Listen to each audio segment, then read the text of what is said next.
Welcome in to Trucker Talk Radio. You're on with J and J. I'm John or Jonathan, and this is Justin. Happy Thursday. Yeah, happy Thursday. Almost halfway through August already. It's just, man, it flies by. And it's hot. It's so freaking hot. I played pickleball this morning and tried to get out a little early, but my gosh, down here in Florida, it was already 90 degrees at like 8:30. I'm losing weight though. Losing weight by the minute out there. Well, I bet, yeah. We had a cool spell for like 2 weeks. And now, man, it's like twice as hot as it ever felt like, and its humidity's probably 100%. I love the heat. I love it, and I love living down here in Florida. But man, I mean, like May, June, July, I'm pretty good. But as we get towards the end of July into August, I'm like, man, I need some reprieve. I need some cool air. We generally go up to Kentucky and visit some family and friends in October. And October is still a little warm here. But now with Florida, that just means hurricane season. Hurricane season is in full effect. We've got Aaron. It doesn't look like Aaron is going to make much of an impact here, but everybody starts to get anxious around this time of year because it's, what do you do? Do you stay? Do you go? Have you ever been in a hurricane? I've been outside of them. I lived in Texas one time, and there was a hurricane coming into Louisiana, and I was traveling from Tennessee. I lived in Texas. I was traveling back home in Texas on I-10, and it was a freaking nightmare. So I could only imagine having to come up out of the state, like Louisiana or Florida, where it's just one way to go. You can't go but north. Yeah. And then you get on 10, everybody was going, east or west. And it was just amazingly, nobody has patience. I mean, everybody should realize, hey, you can't go nowhere. Let's just stay steady. So I could only imagine being, like where you're at, that far south, having to, I mean, I guess you could go across maybe to the other side of the state to get away from it some, but for the best part, you're better off going north, I would think, and getting out of it. So, yeah, my wife was in the one, I think it was Irma. It was supposed to hit Tampa and then go north, and she evacuated to Daytona, went across the state, and then it ended up going across I-4, hit Tampa. It wasn't even that bad here, but it was really bad in Daytona. And she got stuck in the hotel. They had flooding in the hotel. She was on the beach thinking she was going to have like a nice little beach vacation with the girls. I was going to hold down the fort here with my boys. We were going to just stay here and hang out, hunker down, and it turned into an absolute nightmare for her. Turned into a nightmare. And then she couldn't make it back. And then even when the storm was gone, it headed north up towards, once it hit Daytona, headed up north towards Jacksonville. But there was so much flooding and down, she was on the beach side in Daytona, couldn't get over the bridge, and she was just in panic mode. It was a nightmare. My daughters still talk about that. So anytime we mention a hurricane, that our daughters kind of flip out. They wake up quick for that. Yeah. So yeah, it is getting kind of crazy down here. They say this year is going to be a pretty busy season. The biggest thing for us is we don't really get impact. We're a little bit inland from the bay here in Tampa, but down wires, trees down, and electricity is out. And everything here is above ground, and except for in the individual neighborhoods, and I don't understand why they just don't bury it.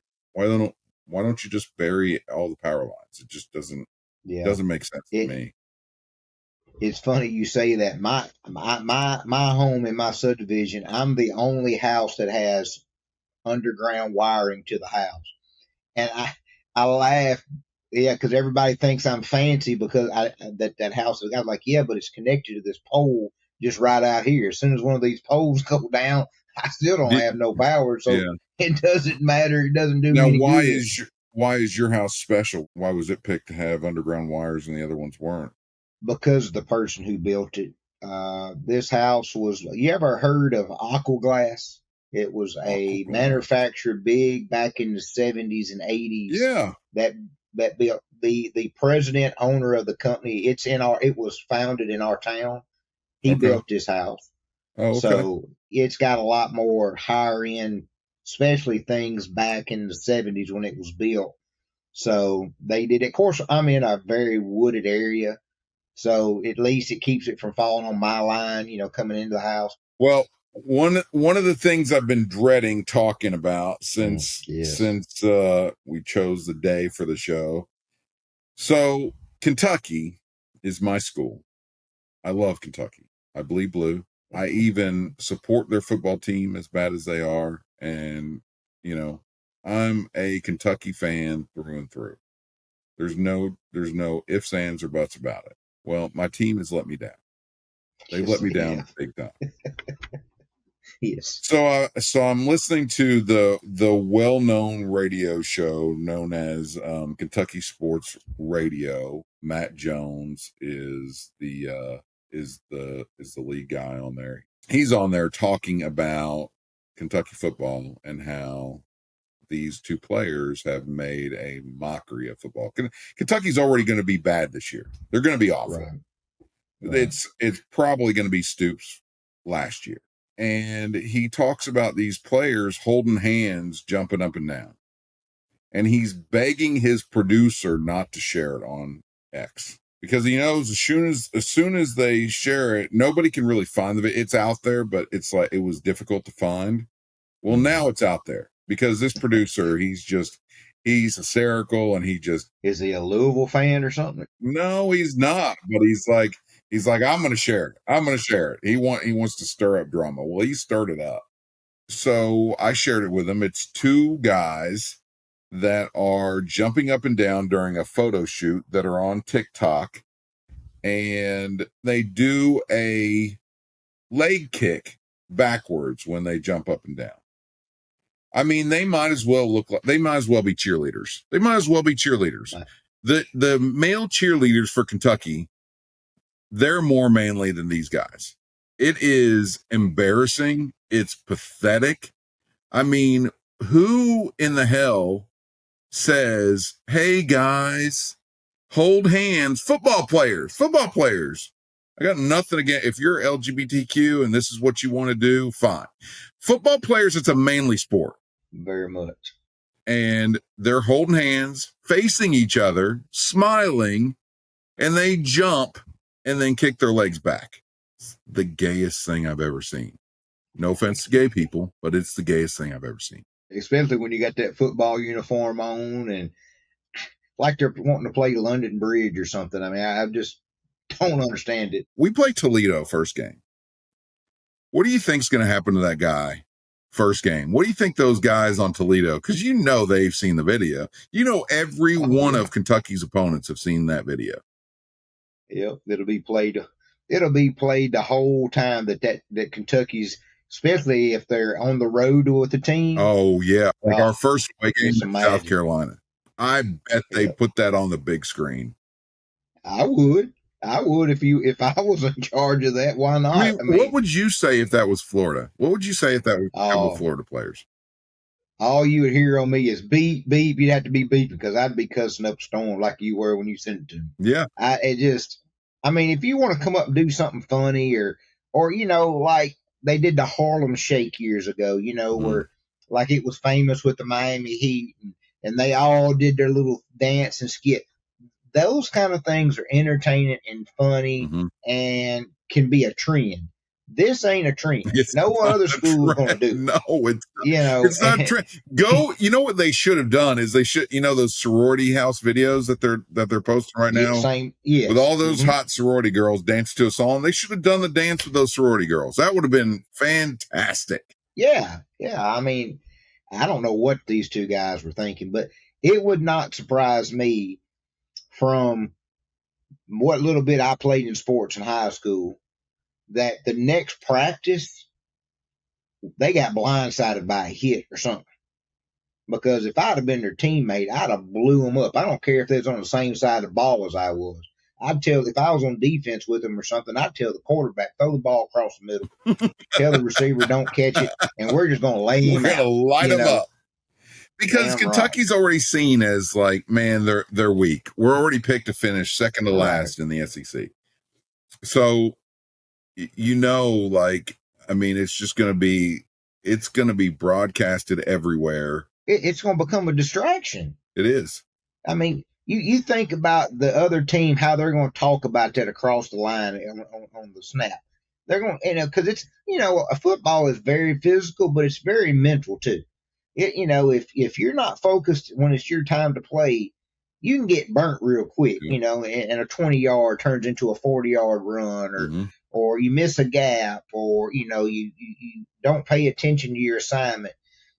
I mean, it don't take a lot, and then you get into you with that. That's enough material to get into another player, not them two, another player's head. Right. And if I was the opposing team, I'd try to use that every bit I could, because it is psychological warfare out there as well as physical. But hey, I will move this subject right over to the gayest football team in all the land, the University of Tennessee Volunteers. Well, you and I can agree on that. Go ahead with that. What do you got to say about UT? Well, it looks like somebody there's doing a good job anyway. They're moving back over to Adidas. They were with Adidas, I know, back in the 90s, back with Peyton Manning. I think all the way up until 2014 they were with Adidas. The reason why they switched over to Nike was because they had some problems with their choice in uniform. Adidas kind of ran the show when it came to their uniforms and their warm-ups and their gear.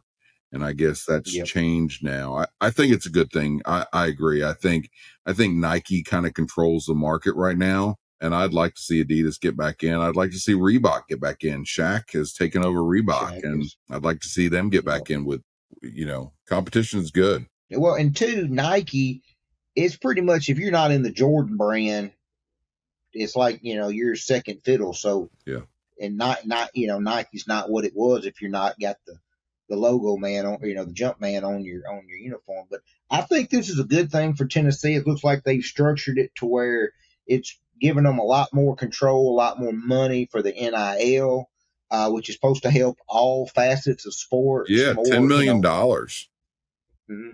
So I think it's good for them. The one thing that I would be curious to see out of this, and Carrie didn't put it in an article, but something that I seen the other day.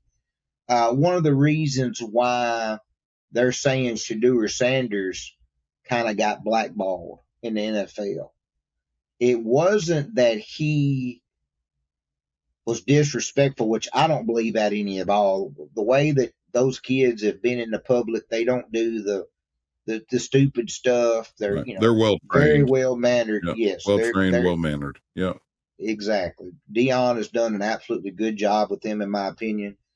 But they had a prime clause in there in his contract, so he makes money basically off his image and likeness and all that. Wait, Deion makes money off of his sons? No, Shedeur gets this money. Okay. So it's they call it a prime contract. I don't know why it's prime exactly because of Deion's name, or it was just how it's written up. But he gets a lot more money. And if the NFL uses him, they got to pay him. If they use his likeness, he gets something every time, and he gets a bigger deal because they show him as not a football player. He is a brand.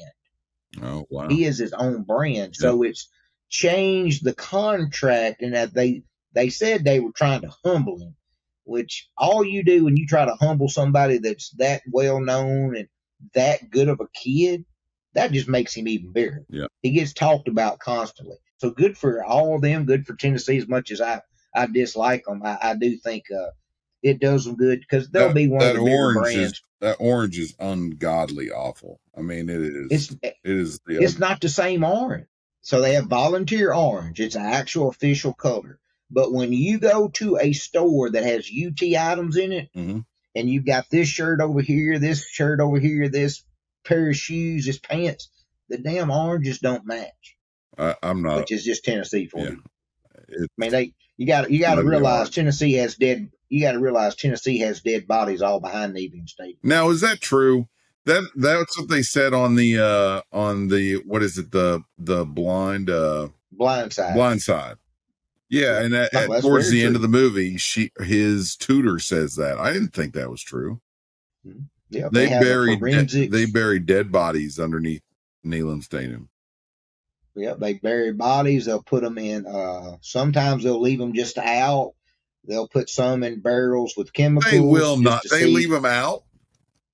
I Yeah, gotta they look got it up to where this. now they might have it where you can't see it, but they have it to where it's for the exposure, so they can see how animals and different chemicals react to bodies, so then they can figure out how long the death's been, since they died, and because you could, a lot of times if you find a body out in the woods, they go by what bugs and what size they are, or have they went from a small bug to a different type of bug.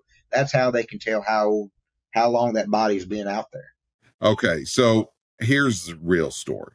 All right, this is AI. This is Google AI, so it's got to be right. That's right. No, there are no bodies buried under Neyland Stadium. The rumors of bodies buried beneath the It's stadium are behind it. false. The confusion likely stems from the fact that the University of Tennessee's anthropology research facility, also known as the Body Farm, jeez, well, Yep. that's awful, is located Mm-hmm. nearby. So it's located Yeah, nearby. it's nearby. The Yep. facility studies human decomposition and uses donated bodies, but these are not buried under the stadium. Skeletal remains from the body farm I were once processed in the building within stadium within okay. So within the stadium grounds, but they were not buried there. Okay. The body farm. I mean, jeez. Go That's Rocky Top. I'm gonna have nightmares about that. The body farm. You'll never look at a UT shirt the same No, again. You'll think the Body Farm no. every time There now. is a little misinformation there. There's no bodies buried under Neyland Stadium. Well, so I do want to I do want to get to some politics because Trump is taking over DC and I love it. I freaking love it. Yes, I agree. Um, he's invoked Section 740 of the Home Rule Act to take over DC Metro Police. It's a rarely used law that presidents step in during emergencies. So DC is plagued by violent gangs and bloodthirsty criminals. He's sent in 800 National Guard troops. He's mobilized the FBI, the DEA, ATF, U.S. Marshals, you name it.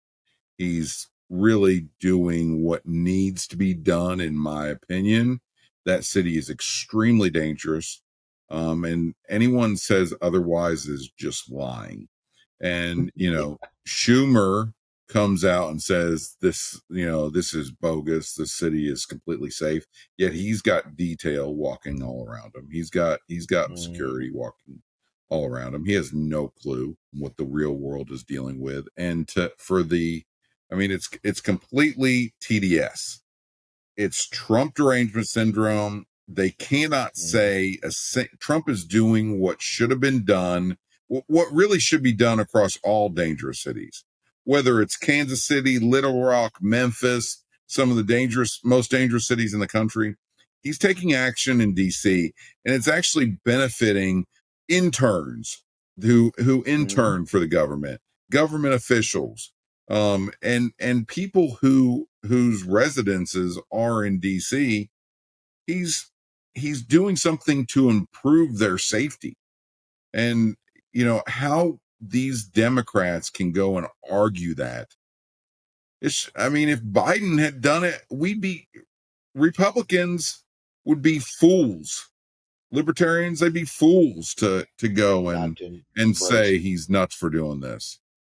Trump is Yeah, stepping in and he's cleaning up the city. I think they had 100 arrests the other night since he's done this. But I oh, guess he can only do it for 30 days, and then he has to get congressional approval beyond 30 days. So that'll be interesting. I agree with you 100%. I honestly think it should be the way I've always thought that's the way it should be. I think if you put the military in places, and especially in the major crimes area, uh, people will act different because the military is under a different rule than a police officer is. Police officers are pretty much now handicapped and handcuffed in Yeah. what they can actually do. Yep. Especially by these Uh, liberal mayors. They are. Exactly. And, for instance, when I was in China, that's how it was structured in China. The military were walking around, they carried the big machine gun. Didn't The have much crime, police, did you? no, and the police never carried a gun. And there was no crime, no crime. And if there was, it was taken care of and you didn't hear from that person again. But for the most part, people look at the military a little bit different. You might not want to respect it per se, but if they ain't, because the biggest problem, in my opinion, with police now, and it's not the police's fault. The bad guy doesn't care. They don't really give two rear ends about the situation they're in. They've just in it, and they'll do whatever to get out of it. They've got a gun, and then you expect a $30,000 police officer's got a family of two and a wife, and you want him to sit there and defend himself with a taser. But he's got to turn that taser off to use deadly force. I have no problem, even if it was my kid being shot by the police. If they can show me they feel threatened, they should. I would get home and deal with it later. I mean, and if you're a military, and because in my opinion, if you're the bad guy and you have an MP come up to you who's carrying an assault rifle, and they just, they're not pointing now, they're just holding, they start asking you questions like, what are you doing? Why are you here? Whatever the situation might be, that MP can pull the trigger on you at any moment. Yep.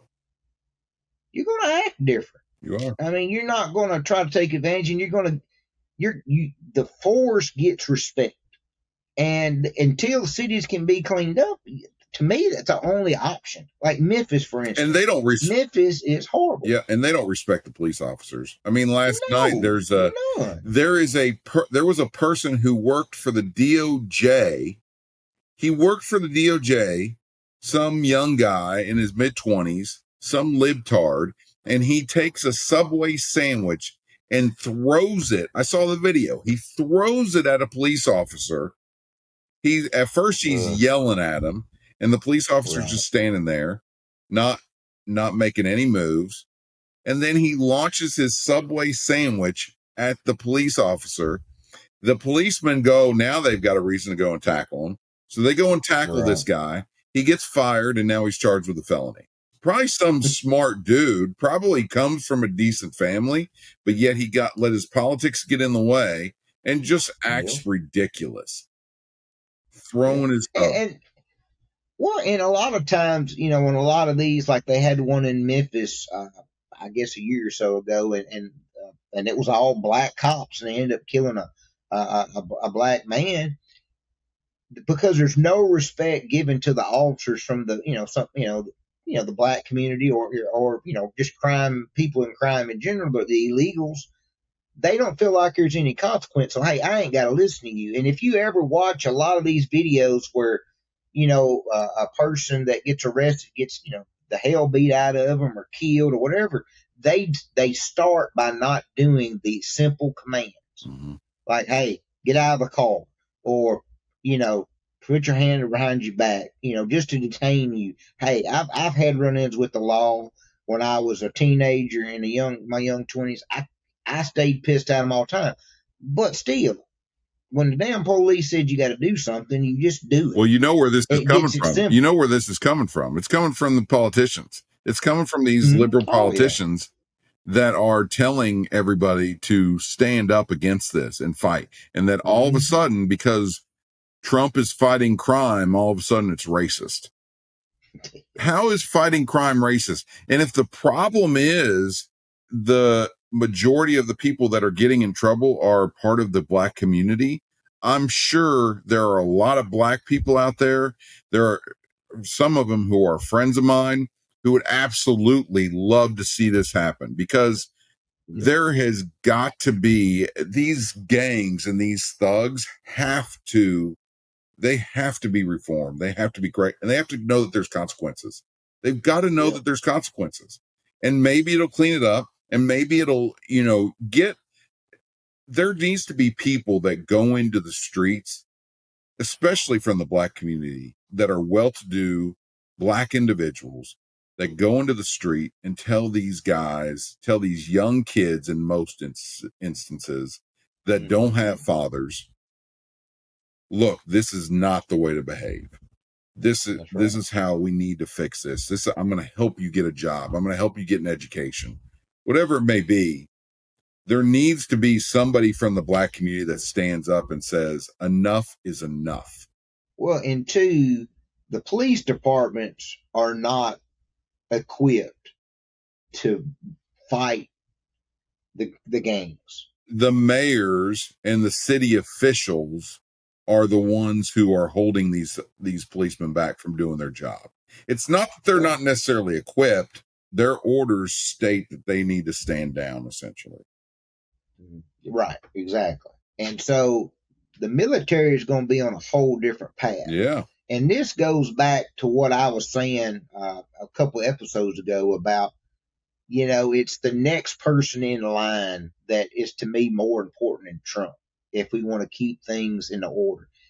You can't tell me if we can get the military involved and clean up some of these gangs, make a difference in areas, regardless if it's ran by a Republican or a Democrat, if they do it, you get some of these areas cleaned up, and then let's say a Democrat comes back in office and wants to pull these militaries out of certain cities or certain areas, in my true opinion, I do think you would have the communities of where the gangs thrive at the lower, poverty, Black areas. They're not going to want them to leave. So I'm all for it. I think any rational person that understands good from bad and wants places cleaned up and say, just like for DC.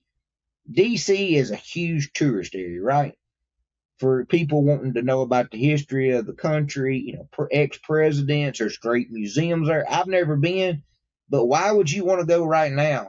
Well, that's what scares me. I mean, my daughter, she was just selected for safety patrol, and their class will go to DC in the summer, and there's no way she's going if the crime isn't cleaned up. So what he's doing is right.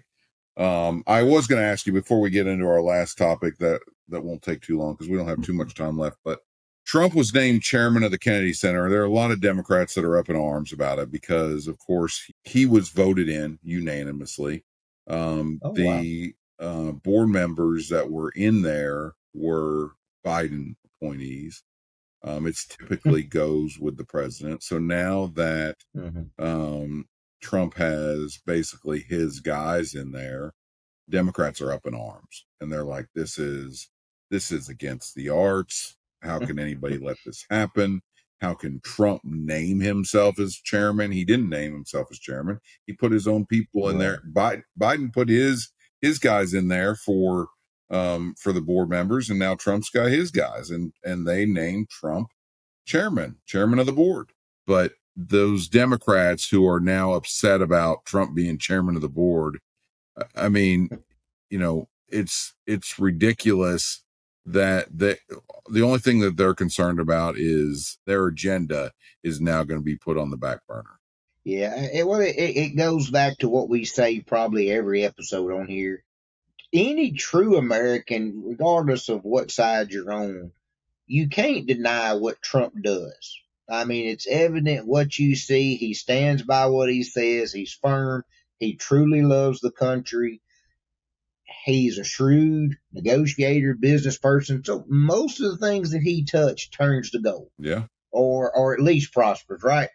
So even most Democrats, not the woke ones or the ones that are in office, just a typical Democrat in Mississippi, they see what Trump does. They understand it. It might not benefit them, but no harm, no foul. The problem with the Democrats, and I'll say that, I guess I need to make a T-shirt. They have no agenda. They don't know how to come up with an agenda now. No, so it's just bash on Trump for anything they can do. Yep, bash on Trump, hate Trump.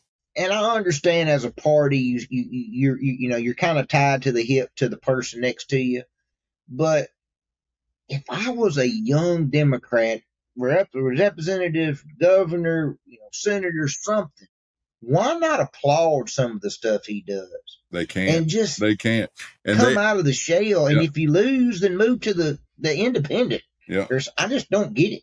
There's some because there's some in the media that are having a really hard time denying, the stuff that he's doing is good for the country, especially when it comes to this, putting the military in DC and invoking, Section 740 of the Home Rule Act. So I mean that, taking over DC to help with crime is a good move. And if you can't say it's a good move, if you can't say it's a good move and shouldn't really be implemented at, in cities like Baltimore and cities like Detroit, Memphis, then you're a fool. Chicago. You're a fool, and you're all about your partisan, beliefs and ideology, and that's all you care about. It's unfortunate, and they can't get past, their hatred for Trump. It's sad because the 8 years that Trump's going to be there will probably be more change within the country than probably since the railroads and all that came in. Yep. And to me, it's hard to change America. I mean, yeah, we're getting a lot more creative with AI and different things, and we'll go through more movements in the next 100 years of technology things, but just of old school making changes to better the country, it's going to be hard to deny him in the record, in the history books in 100 years. And then you're going to have all these Democrats that are in the book that were for against it all. And it just bothers me that they're so partisan side versus call it what it is. And, he's doing a good job, or this is a good move, because it's like a boys club up there. And that's the whole problem with politics. Right. They're all scared to say their mind. They're not truly there and people should pick up on this. They're not there to represent you as your district or what, whatever they're elected for. They're not there for that. And I'll give you an example. It's just like the stuff going on in Texas with the redistricting and all that. Oh, the gerrymandering. This stuff happens all the time. Happens all the time. It's done, but the Democrats they basically wrote the book on gerrymandering. And now they're all up in arms because the Republicans, it's their turn. Their turn, and right. The Republicans didn't act like this when they did this. So by denying all that and running off to Illinois or California, what are you doing for your people in your district that you were? That's not. I hope they're thrown in jail. I hope all of them. It just drives me crazy. Go do what you're supposed to do. And sometimes you win, sometimes you lose. That's life. That's politics. You're not always going to be on top. Yeah. It's not like the Republicans or the Democrats have owned the office for 50 years in consecutive years. They don't. It's a balance of power. A lot of what's going on in the world and who's the up and comer. That's what determines all that. Yeah. So just take care of the people in your district and let everything else work itself out. But it just don't work that way for some reason. All right. Well, the last thing we're going to get to before we finish up today. So enforcement started on June 25th. President Trump issued an executive order earlier this year mandating commercial drivers prove English proficiency, reading, speaking, interpreting highway signs, the whole deal. So enforcement started June 25th, and these inspectors aren't playing. Here's what's new. Roadside inspections are now all in English. There's no translators. No apps can be used. No cue cards.